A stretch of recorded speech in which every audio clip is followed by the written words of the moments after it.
Hello everyone, इस video में हम पढ़ने वाले हैं मैन्योर्स के बारे में। प्रीवियस वीडियो में हमने बात करी थी क्रॉप प्रोडक्शन मैनेजमेंट की, जिसमें हमने उसका फर्स्ट कंस्टिट्यूएंट देखा था न्यूट्रिएंट मैनेजमेंट। देखा था कि कौन कौन से न्यूट्रिएंट्स प्लांट ग्रोथ के लिए, डेवलपमेंट के लिए, डिफरेंट एक्टिविटीज़ के लिए रिक्वायर्ड होते हैं। अब सवाल ये आता है कि सॉइल में ये सारे न्यूट्रिएंट्स आएंगे कहाँ से। आज इस वीडियो में हम कवर करते हैं फर्स्ट मेथड, जहां से सॉइल होती है nutrient rich. So welcome to Magnet Brains, मैं हूं विभूति खरे। तो चलिए स्टार्ट करते हैं आज का हमारा टॉपिक मैन्योर्स के साथ। भाई हम कई बार प्रीवियस वीडियोस में, प्रीवियस चैप्टर्स में हम पढ़ चुके हैं फर्टिलाइजर्स, ठीक है। ये कुछ केमिकल्स होते हैं जो कि प्लांट ग्रोथ को एनहेंस करते हैं। फर्टिलाइजर्स की ये बेसिक डेफिनेशन तो हमें पता है, लेकिन अब ये मैन्योर्स क्या है। मैन्योर्स कुछ नहीं, एक्चुअली नेचुरल फर्टिलाइजर्स होते हैं, ठीक है। मैन्योर्स क्या है? नेचुरल फर्टिलाइजर्स हैं। अब ये नेचुरल फर्टिलाइजर्स क्या होते हैं और इनको डाला क्यों जाता है? हमने बात करी थी कि भाई सभी प्लांट्स को, क्रॉप प्लांट्स को न्यूट्रिएंट्स की रिक्वायरमेंट होती है। 16 एलिमेंट्स देखे थे मेजर, जो कि रिक्वायर्ड होते हैं प्लांट्स को उनकी ग्रोथ के लिए। आउट ऑफ 16 3 हमने देखे थे एयर और वाटर से मिल गए थे, बाकी बचे 13 तो वो हमने बोला कि सॉइल से मिलेंगे। कई बार ऐसा होता है कि सॉइल इनफर्टाइल हो जाती है। बार बार हम बात कर रहे थे प्रीवियस चैप्टर में कि भाई सॉइल पोल्यूशन से क्या होगा, सॉइल की फर्टिलिटी कम हो जाएगी। फर्टिलिटी मतलब कि यही जो 13 न्यूट्रिएंट्स थे वो अनअवेलेबल हो जाएंगे, इनका अमाउंट कम हो जाएगा, जिसकी वजह से क्या होगा, उन पे कोई भी आप क्रॉप कल्टीवेट करना चाहोगे तो वो नहीं हो पाएगी। तो हम बोलेंगे कि सॉइल हमारी इनफर्टाइल हो गई। क्यों? क्योंकि जो भी क्रॉप या प्लांट आप इसमें लगा रहे हो, कल्टीवेट कर रहे हो, उनको एसेंशियल न्यूट्रिएंट्स प्रोवाइड नहीं कर पा रही है और इसीलिए ग्रोथ नहीं हो पाएगी। तो हमने बोला कि सॉइल हो गई इनफर्टाइल। कभी कभी क्या होता है, कुछ नेचुरल कैलामिटीज़ आ जाती हैं, जैसे कि बहुत ज़्यादा बारिश हो गई, फ्लड्स आ गए, तो क्या हुआ, सॉइल की जो टॉप मोस्ट लेयर होती है, जैसे हमने बोला था ह्यूमस बहुत फर्टाइल बनाती है सॉइल को, बारिश वही अपने साथ बहा करके ले गई। तो क्या हुआ, फिर से हम बोलते हैं कि सॉइल की जो न्यूट्रिएंट क्वालिटी थी, जो न्यूट्रिएंट अमाउंट उसमें प्रेजेंट थे, वो सब बह के चले गए। सॉइल फिर से क्या हो गई, इनफर्टाइल हो गई। कई बार क्या होता है, बार बार सॉइल के ऊपर आप क्रॉप की कल्टीवेशन करोगे तो क्या होगा, जितने बार क्रॉप आपने कल्टीवेट करी उतने बार जो है न्यूट्रिएंट्स जो है प्लांट्स ने, क्रॉप ने जो है अब्जॉर्ब कर लिए और सॉइल में न्यूट्रिएंट की क्वांटिटी कम होने लगी।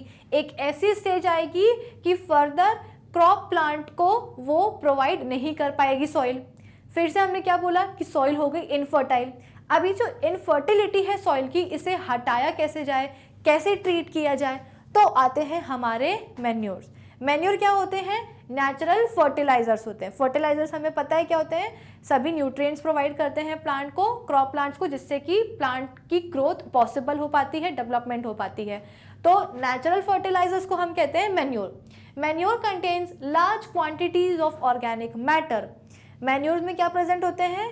बहुत सारा ऑर्गेनिक मैटर। मैन्योर्स बनते किससे हैं? तो हम बोलते हैं कि by the decomposition of animal excreta and plant waste. Animal excreta बहुत तरीके के होते हैं और प्लांट वेस्ट भी बहुत तरीके के होते हैं और बहुत सारे होते हैं।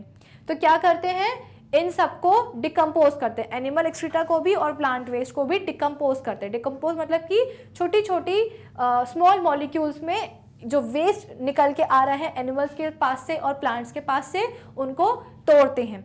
ये स्मॉल मॉलिक्यूल्स क्या काम करते हैं? एक फर्टिलाइजर की तरह काम करते हैं और नेचुरल फर्टिलाइजर की तरह काम करते हैं। क्यों? क्योंकि यहाँ पे किसी भी तरह का केमिकल का यूज नहीं हुआ है। हमने पोल्यूशन पर जब पढ़ा था, सॉइल पोल्यूशन, तो हम बार बार देख रहे थे कि वाटर पोल्यूशन, सॉइल पोल्यूशन क्यों हो रहा था, बहुत ज़्यादा क्वांटिटीज़ में फर्टिलाइजर्स यूज़ किए जा रहे थे, केमिकल्स यूज़ किए जा रहे थे। लेकिन यहाँ तो हम सारी चीज़ें ऑर्गेनिक मेथड से बना रहे हैं, सारी ऑर्गेनिक मेथड चीज़ें ही हैं, है ना। एनिमल और ह्यूमन और प्लांट एक्सक्रीटा है, उसी को हम डिकम्पोज कर रहे हैं, किसी तरह का केमिकल तो हम यूज़ नहीं कर रहे हैं। तो ये क्या होता है, काफ़ी सेफ होता है। इसके अलावा ये large quantities of organic matter से बना होता है, supplies small quantities of nutrient to the soil. अब ये तो गड़बड़ हो गई, ऑर्गेनिक मैटर तो बहुत अच्छे से दे रहा है सॉइल को, लेकिन न्यूट्रिएंट्स की भी तो रिक्वायरमेंट है सॉइल को। अब उसके लिए तो बोल रहे हैं कि काफ़ी स्मॉल क्वांटिटीज़ में न्यूट्रिएंट्स दे रहा है, तो क्या करें? एक काम कर सकते हैं, क्यों ना मैन्योर की क्वांटिटी हम ज़्यादा डाल दें। ज़्यादा डालेंगे तो क्या होगा, ऑर्गेनिक मैटर भी ज़्यादा हो जाएगा और जो ये कम न्यूट्रिएंट वाली प्रॉब्लम थी ना, ये भी सॉल्व हो जाएगी। क्वांटिटी बढ़ा देंगे तो न्यूट्रिएंट्स की क्वांटिटी भी बढ़ जाएगी, है ना। तो मैन्योर्स क्या होते हैं, नेचुरल फर्टिलाइजर्स होते हैं, एनिमल और प्लांट वेस्ट एक्सक्रीटा से फॉर्म होते हैं रिस्पेक्टिवली। एंड हम बोलते हैं कि इसमें ऑर्गेनिक मैटर बहुत सारा होता है, ऑर्गेनिक मैटर का ही बना होता है, लेकिन न्यूट्रिएंट सप्लाई थोड़ी कम होती है। इस प्रॉब्लम को ओवरकम करने के लिए हम क्या करते हैं, ज़्यादा क्वांटिटी में मैन्योर डाल देते हैं सॉइल में। एक्चुअली मैन्योर जो होता है वो ह्यूमस प्रोवाइड करता है। हमने बात करी थी सॉइल की डिफरेंट लेयर्स की, सॉइल स्ट्रक्चर की, कि किस तरह से ह्यूमस जो है सॉइल को फर्टाइल बनाता है, पानी को भी पकड़ के रखता है, ऑक्सीजन भी सप्लाई करता है ना, बहुत सारी चीज़ें उसमें प्रेजेंट होती है। तो बेसिकली मैन्योर क्या करता है, मैन्योर हम बोलते हैं कि सॉइल में ह्यूमस प्रोवाइड करता है, और हमें पता है कि ह्यूमस की क्या सिग्निफिकेंस है, क्या उसकी इंपॉर्टेंस है। तो manure helps in enriching soil with nutrients and organic matter and increasing soil fertility. Next, the bulk of organic matter in manure helps in improving the soil structure. ये जो manure है ना, ये काफ़ी भारी होता है, काफ़ी बल्की होता है, तो ये क्या करेगा, सॉइल स्ट्रक्चर को भी इंप्रूव करने में हेल्प करेगा। This involves increasing the water holding capacity in Sandy soils. In clay soils, the large quantities of organic matter helps in drainage and in avoiding water lodging. क्या होता है कि जो कि मैन्योर के पास ये एबिलिटी होती है, ये एक बल्की ऑर्गेनिक मैटर होता है, काफ़ी भारी ऑर्गेनिक मैटर होता है, तो ये क्या करेगा, सॉइल स्ट्रक्चर को भी इंप्रूव करता है। फॉर एग्जांपल जो सैंडी सॉइल थी, जिसमें कि एक ड्रॉबैक था कि वो बहुत जल्दी पानी को और न्यूट्रिएंट्स को अपने आप से जो है ना ड्रेन आउट कर देता है, इसीलिए सैंडी सॉइल पे क्रॉप्स कल्टीवेशन पॉसिबल नहीं था।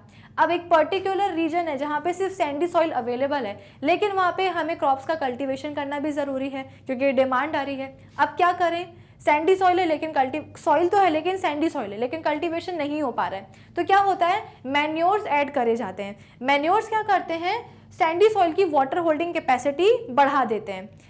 सैंड के साथ में जब हम मैन्योर ऐड करते हैं तो वाटर काफ़ी देर तक सैंड में रिटेन रहता है, जिसके कारण क्या होगा, यही तो उसकी मेन प्रॉब्लम थी सैंडी सॉइल की, कि पानी रिटेन नहीं कर पा रहा, तो जल्दी से ड्रेन आउट हो जाता है पानी और न्यूट्रिएंट्स। तो क्या बोला जाता है कि हम कोई एक ऐसी चीज़ ऐड कर दें सैंडी सॉइल में जो कि उसके वाटर रिटेंशन पावर को बढ़ा दे, ज़्यादा देर तक सैंड सॉइल जो है ना वाटर रिटेन करके रखेगी, तो उस पर ग्रो करने वाले जो प्लांट्स होंगे वो भी धीरे धीरे जो है वाटर अब्जॉर्ब कर लेंगे, न्यूट्रिएंट्स अब्जॉर्ब कर लेंगे, तो सैंडी सॉइल में भी कल्टीवेशन हो जाएगी पॉसिबल।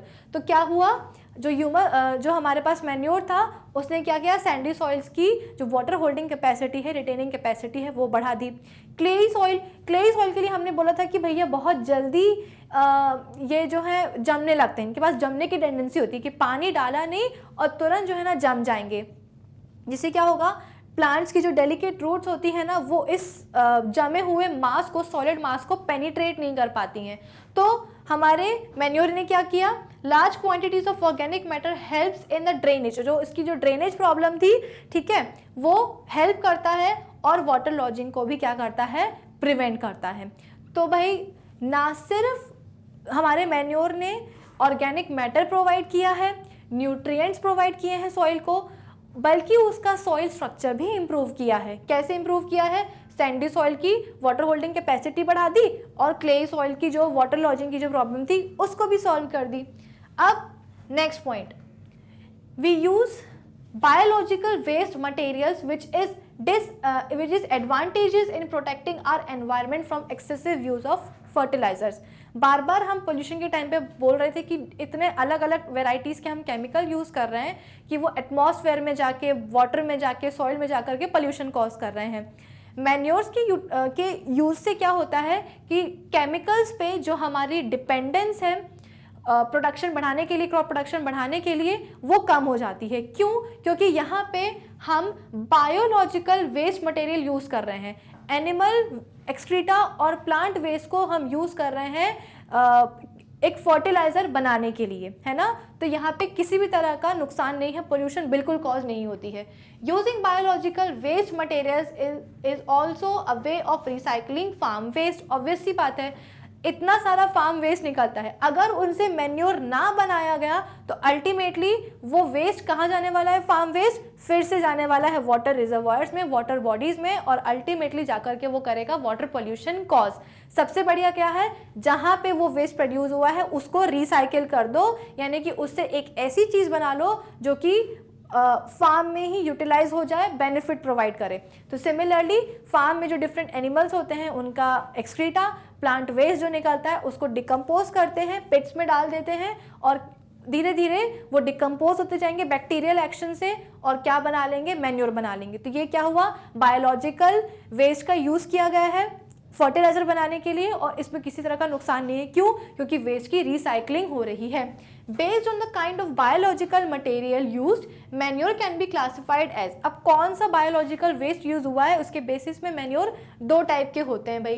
कौन कौन से होंगे, एक होता है कंपोस्ट, या इसको हम एंड वर्मी कंपोस्ट भी कहते हैं। सबसे पहले कंपोस्ट क्या होता है, the process in which farm waste materials like livestock excreta, cow dung etcetera, vegetable waste, animal refuse, domestic waste जो हमारे घरों से गंदा पानी सेवेज निकलता है, ठीक है, फीकल मैटर निकलता है वो, स्ट्रॉ, इरेडिकेटेड वीड्स, वीड्स क्या होती हैं, वो पौधे खेतों में जो कि हमें किसी काम के नहीं होते हैं, जिसको हम घास फूस कहते हैं, बेवजह उग जाते हैं बारिश के मौसम में। देखा होगा छोटी छोटे आपके जो गार्डन है वहाँ पे छोटी छोटी अनवांटेड प्लांट्स उग जाते हैं, फिर क्या करता है गार्डनर आकर के उसको हटा देता है। क्यों, क्योंकि वो वीड्स जो हैं वो अनवांटेड प्लांट्स जो आपने प्लांट्स लगाए हैं उनके साथ compete करते हैं न्यूट्रिएंट्स के लिए और वाटर के लिए, हमें तो वो चाहिए ही नहीं है, तो उसको हम हटा देते हैं।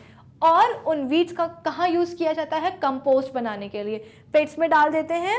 इतने सारे जो अलग अलग तरह के वेस्ट निकले हैं, डोमेस्टिक वेस्ट निकले हैं टाउन वगैरह से, उन सबको पिट्स में डाल देते हैं और उनको अलाउ कर देते हैं डिकम्पोज होने के लिए।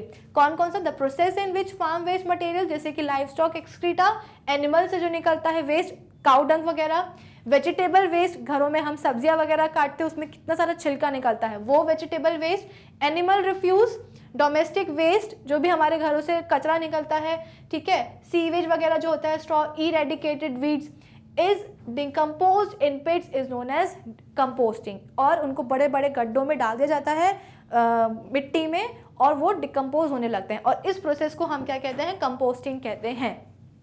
Rich in organic matter and nutrients, इनसे जो बनेगा मैन्योर वो कैसा होगा, न्यूट्रिएंट रिच होगा, और ऑर्गेनिक मैटर तो उसमें होगा ही।